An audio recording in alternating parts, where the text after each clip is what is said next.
তুমি আল্লাহর বান্দা, তুমি কেন কষ্টে আছো? তোমার তো একজন রব আছে। তুমি অনেক পাপ করে ফেলেছো, শয়তানের ধোকায় পড়ে।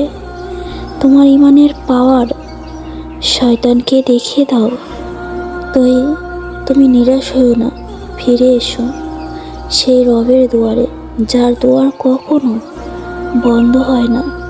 তিনি তো তোমাকে ক্ষমা করার জন্য অপেক্ষা করছে।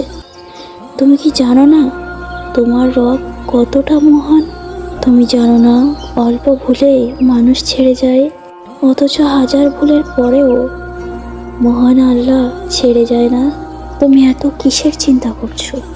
তুমি না আল্লাহর উপরে বিশ্বাস রাখো? সব আল্লাহর উপরে ছেড়ে দিয়ে ঘুমিয়ে পড়ো। আল্লাহ সব কিছুর ঠিক করে দিবেন, আর সব কিছুর জন্য তিনি যথেষ্ট। ইনশাআল্লাহ।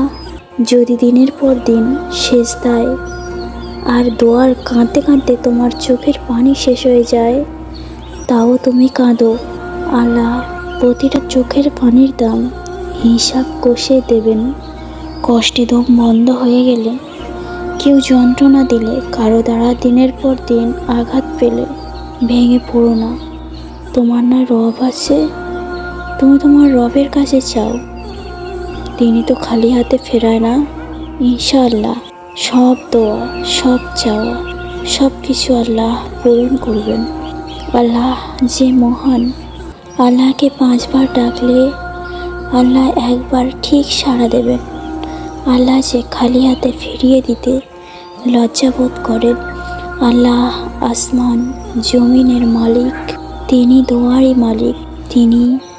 তিনি রহমান, তিনি রহিম, তিনি অবশ্যই দেবেন। আপনি শুধু আল্লাহর কাছে চান। আল্লাহর কাছে চাইতে কোনো লজ্জা নেই। এই দোয়াটি পাঠ করবেন।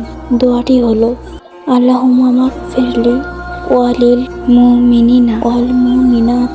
অর্থ হলো, হে আল্লাহ আমাকে এবং সকল জীবিত ও মৃত মুমিন নরনারীকে ক্ষমা করুন।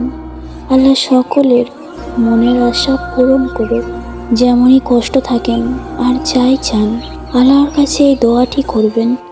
আল্লাহ তোমার অশান্ত হৃদয় শান্ত করবে, শূন্য হৃদয়গুলো পূর্ণ করুক। আল্লাহ আমাদের চাওয়াকে কবুল করুক। আল্লাহুম্মা আমিন।